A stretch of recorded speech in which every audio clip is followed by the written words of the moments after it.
Japan Bangladesh থেকে ১ লক্ষ দক্ষ শ্রমিক নেবে, এরকম একটা খবর ছড়িয়ে পড়েছে দেশের মিডিয়াতে। আগামী ৫ বছরে এটা হবে, খবরে সেটা উল্লেখ করা হয়েছে। এবং বরাবরের মতোই যেটা হয়েছে, সোশ্যাল মিডিয়াতে খুব গুরুত্বপূর্ণ যাদের ইনফ্লুয়েন্স আছে অনেকেই এটাকে সরকারের বিরাট সাফল্য হিসাবে আমাদের সামনে আনার চেষ্টা করছেন। আমরা এই প্রবণতা দেখছি বেশ কিছুদিন থেকেই। সরকারের কোনো একটা জায়গায় কোনো রকম সাফল্য হলেই সেটাকে বিরাট করে এনে ফুলিয়ে ফাঁপিয়ে মানুষের সামনে উপস্থিত করার প্রবণতা আছে। সবসময় সেটা হয়েছে তা না, অনেক ক্ষেত্রেই হয়েছে। আমাদের নিশ্চয়ই মনে আছে ১,৮০,০০০ রোহিঙ্গাকে মিয়ানমার সরকার অফিসিয়ালি রেকগনাইজ করেছে। এটাকে অনেকে ১,৮০,০০০ রোহিঙ্গা ফেরত চলে যাচ্ছে, তাতে ডক্টর ইউনূসের আমলেই আগামী ঈদের আগে সব রোহিঙ্গা চলে যাবে, ওনার দ্বিতীয় নোবেল আসবে, এসব প্রচারণা চলেছিল। আমরা পরবর্তীতে দেখেছি এটা একেবারেই মিথ্যা প্রচারণা, ভুল প্রচারণা ছিল, অহেতুক, অতিরঞ্জিত ছিল। জাপানের কর্মী নেওয়ার ব্যাপারটাও ঠিক একই রকম, এবং আমরা একটু খুঁজে দেখার চেষ্টা করব আসলে কেন এটা হচ্ছে। সোশ্যাল মিডিয়ার আগে আমি আরেকটা কথা একটু যোগ করতেই চাই, একটু সারপ্রাইজিং। একজন উপদেষ্টা ডক্টর আসিফ নজরুলও আমরা দেখছি এটাকে ইউনূস ম্যাজিক হিসাবে আমাদের সামনে তুলে ধরার চেষ্টা করছেন, এই ১ লক্ষ কর্মী নেওয়ার ব্যাপারটা। আমরা একটু দেখি এখানে আসলে কি হয়েছে।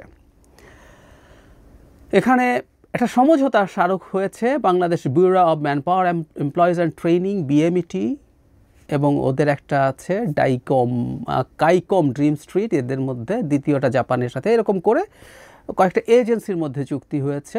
আর সেখানে এই কর্মীর কথা আমরা জানি, জাপানের ডেমোগ্রাফির অবস্থা খুবই খারাপ। ওখানে জন্মহার এত কমে গেছে, ওই দেশে বৃদ্ধের সংখ্যা বাড়ছে। জাপানে এটা খুবই অ্যালার্মিং জায়গা যে জাপানের ভবিষ্যতে তার গ্রোথ কীভাবে মেনটেন করবে, কারণ ওখানে জন্মহারের অবস্থা খুবই খারাপ এবং প্রচুর বৃদ্ধ মানুষ বাড়ছে। শতবর্ষী মানুষদের মধ্যে জাপানিদের মধ্যে এই সংখ্যাটা অনেক অনেক বেশি।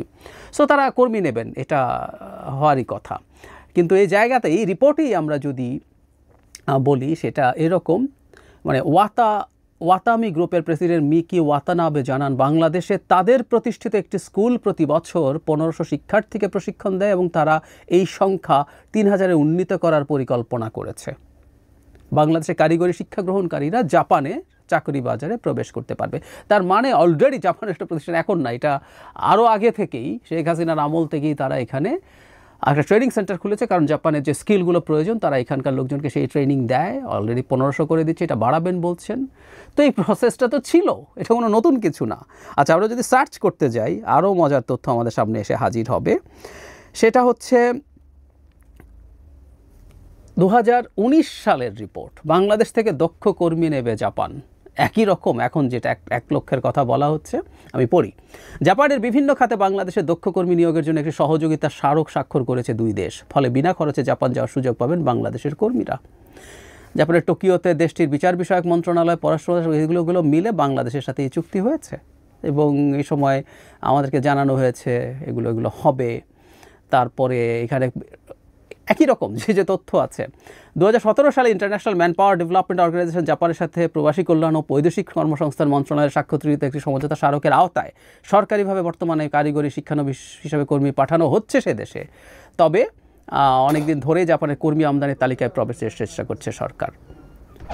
তাহলে আমরা খেয়াল করছি শেখ হাসিনার সময়ে এটা হয়েছে, সে সময় সমঝোতা স্মারক স্বাক্ষর হয়েছে, যেমন ডক্টর ইউনূসের সময় হয়েছে, এবং একটা গ্রুপ অলরেডি সেখানে তারা শেখ হাসিনার আমলেই বাংলাদেশে প্রশিক্ষণ কেন্দ্র তৈরি করে সেখানে তারা তাদের মতো করে তাদের ডিজায়ার্ড যে স্কিল, ডিজায়ার্ড যে কারিকুলাম, সেটার মতো করে তারা প্রশিক্ষণ দিয়ে জাপানের মানুষজন নিচ্ছেও, সামনে আরও নেবে, এটা জাপানের প্রয়োজন। এটাকে সরকারের ক্রেডিট হিসাবে দেখানোর চেষ্টা খুবই হচ্ছে। আমি অনেকগুলো ফেসবুক অ্যাকাউন্টে দেখছি, এর মধ্যে কোনোটা খুব দ্রুত স্প্রেড করার চেষ্টা করছে। আমরা দেখেছি যখনই সরকারের কিছু হয়, বিডার যিনি আছেন উনি পজিশনটা ভুলে গেছে, ওনার একটা বক্তৃতা দিয়ে নাকি বাংলাদেশে বিদেশি বিনিয়োগের, এফডিআইর বন্যা বয়ে যাবে, সেটা নিয়ে একটা স্ট্যাটাস অসংখ্য জায়গা থেকে হুবহু একই স্ট্যাটাস দেওয়া হয়েছে। সো একটা সিন্ডিকেটেড পরিকল্পনা আছে, এটা আমরা দেখতে পাচ্ছি, এটা বুঝতে পারছি। এবারও এটা একই রকমভাবে করা হচ্ছে। আমি একটু পেছনে ফিরে যেতে চাই, সেটা হলো সম্ভবত ২৫শে মার্চ সর্বশেষ জাতির উদ্দেশ্যে ভাষণটা দিয়েছিলেন প্রফেসর ইউনূস। তিনি তার পর দিনই সম্ভবত চায়না যাচ্ছিলেন। সেখানে তিনি যেভাবে ক্রেডিট ক্লেম করেছিলেন, আমি সেদিনই একটা মন্তব্য করেছি, খুবই হয়তো হার্শ ভাষায় করেছি, আপনাদের অনেকের কাছে ভালো লাগে না। সেদিন আমি একটা প্রেডিক্ট করেছিলাম যে সরকার ক্ষমতা ধরে রাখতে চায়, ডক্টর ইউনূস ক্ষমতা ধরে রাখতে চাইছেন। আমি তার ভাষণটা দেখে আমার মনে হয়েছিল টিপিক্যালি একটা সরকার যে ক্ষমতাকে এক্সটেন্ড করতে চায় সেরকম ভাষণ। আজকে আর বিস্তারিত অ্যানালিসিসে যাচ্ছি না। প্রচুর ক্রেডিট ক্লেমিং ছিল, আরও অনেক কিছু ছিল, কিন্তু ক্রেডিট ক্লেমিং ছিল এবং তালিকা বড় করার জন্য এমন সব জিনিস আনা হয়েছে যেটা আসলে প্রয়োজনীয় ছিল না, অন্তত ডক্টর ইউনূসের সরকারের কাছে এটা আমরা এক্সপেক্ট করিনি। এখনও তারা তো বটেই, তার আশপাশ থেকে নানান জায়গা থেকে এই ক্যাম্পেইনটা হচ্ছে। আমি তখন বলেছিলাম, আবার একটু বলতে চাই, নিজের বিশাল কৃতিত্ব দেখানোর চেষ্টা আসলে দুই রকম সরকার করে, গণতান্ত্রিক সরকার, অগণতান্ত্রিক সরকার, বোথ, যারা ক্ষমতা এক্সটেন্ড করতে চায়। গণতান্ত্রিক সরকার তার ক্ষমতা এক্সটেন্ড করতে চায় নির্বাচনের মাধ্যমে, সে একটা পার্টিসিপেটরি অ্যাকসেপ্টেবল ইলেকশন দিতে চায়, সে কারণে সে জনগণকে বারবার বলতে চায়, দেখো আমি তোমার জন্য এটা এটা করেছি, তাই তুমি আমাকে ভোট দাও, আমাকে আবার ক্ষমতায় রাখো। আবার ফানি ব্যাপার, মজার ব্যাপার, যে সরকারটা ভোট দিতে চায় না সেও একই কাজ করে, তবে তার ন্যারেটিভ ইজ ডিফারেন্ট। সে হচ্ছে, দেখো তোমার জন্য আমি এটা এটা করছি, তাহলে ভোট টোটের আর দরকার কি, তোমাকে তো আমি উন্নয়ন দিচ্ছি, সুতরাং উন্নয়ন নাও, আমাকে ক্ষমতায় রাখো, ভোট টোটের ব্যাপার নেই, আমি ওটা আমার মতো করে বুঝে নিই, তোমাকে আমি কী কী দিচ্ছি তুমি সেটা দেখার চেষ্টা করো। দুজনই একই কাজ করে, কিন্তু দুজনের প্রধান ফোকাস হচ্ছে ক্ষমতা এক্সটেন্ড করা। ডক্টর ইউনূসের পক্ষ থেকে, তার দিক থেকে এই ক্যাম্পেইন চলছে। আমি শুরুতে যে ডক্টর আসিফ নজরুলের স্ট্যাটাসটার কথা বলছি, আমি বলছি না তিনি এটার পার্ট, কারণ হলো তিনি বরং যারা নির্বাচনকে পিছিয়ে টিছিয়ে দিতে চায় তিনি তাদের টার্গেটে, প্রধান টার্গেটে পরিণত হয়েছেন। এখন না, সেই ডে ওয়ান থেকে। কারণ আমি আপনাদেরকে আগেও একদিন দেখিয়েছি, উপদেষ্টা পরিষদের মধ্যে, প্রথম সেনাপ্রধান বলেছেন, এরপর উপদেষ্টা পরিষদের মধ্যে এই ডিসেম্বর বা 1.5 বছরের মতো একটা সময়সীমার কথা প্রথম ডক্টর আসিফ নজরুলই বলেছিলেন। রাদার পরবর্তীতে ধর্ম উপদেষ্টা সেটা ডিনাউন্স করে বলেছিলেন শেখ হাসিনার যতদিন আয়ু থাকতো এই সরকারের, মানে 5 বছর, সেটা নাকি তাদের আয়ু। আমরা ভুলে গেছি, কিন্তু একটু স্মরণ করিয়ে দিলাম। তো উনি, এবং এই কারণে সাম্প্রতিক সময়ে এনসিপি যে 3 জনের পদত্যাগ চাইছে তার মধ্যে ডক্টর আসিফ নজরুল আছেন, তাতে বোঝা যায় যে উনি অন্তত ওই ইন্টেনশন থেকে কাজটা করেন নাই। কিন্তু যে কথাটা বলছিলাম, এই ক্যাম্পেইনের পার্ট, ওনার ওই স্ট্যাটাসটাকে আমি একটু কিউরিয়াস বলে আপনাদের দেখালাম, কিন্তু আমি এটাকে এটার পার্ট মনে করছি না। কিন্তু যে কথাটা বলছিলাম যে এরকম আছে এবং অনেকে দেখাতে চায় আর এই সরকার এত ভালো কিছু করে ফেলছে, তাহলে কেন এই সরকার না? এই সরকারের সময়, ঈদের সময় গেলে যেমন, এই যে এবারও 10 দিন ছুটি দিয়ে দিয়েছে, সবাই 10 দিন ছুটি পেল, খুশি, এবং 10 দিন যেহেতু ভেঙে ভেঙে যাবে, সুতরাং জ্যামও হবে না, সবাই বলবে দেখো কত ভালো করেছে। সো এই সরকার 5 বছর নয় কেন?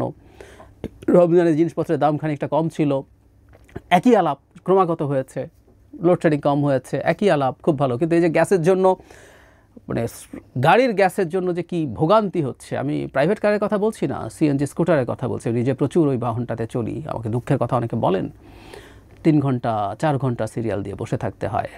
কিন্তু ওই যে মিডল ক্লাস, তারা যে কোনো একটা কিছু পেলেই সেটাকে, একটা অংশ এটাকে অ্যাম্প্লিফাই করছেন, ক্যাম্পেইন করছেন। সুতরাং আমি মনে করি ডক্টর ইউনূসের, এবং বিশেষ করে জাপানে তিনি যেভাবে কথা বলেছেন, তার নিজের এখন এই ক্ষমতা এক্সটেন্ড করার, even beyond June, I repeat, even beyond June 2026, তার নিজেরও সেরকম চিন্তা আছে বলে আমি সন্দেহ প্রকাশ করতে শুরু করছি। আমি এখনও কনফিডেন্ট নই, কিন্তু সন্দেহটা প্রকাশ করে রাখছে। সন্দেহ হলেও প্রকাশ করে রাখা দরকার। বাংলাদেশের এই অত্যন্ত টার্বিউলেন্ট পলিটিক্যাল টাইমে এই ব্যাপারটা আমাদের খেয়াল রাখতে হবে। আমি এই জাপানে কর্মী পাঠানো নিয়ে যে এক্সাজারেটেড কথাবার্তা, এটাকেও সেটার পার্ট হিসেবেই দেখতে চাই।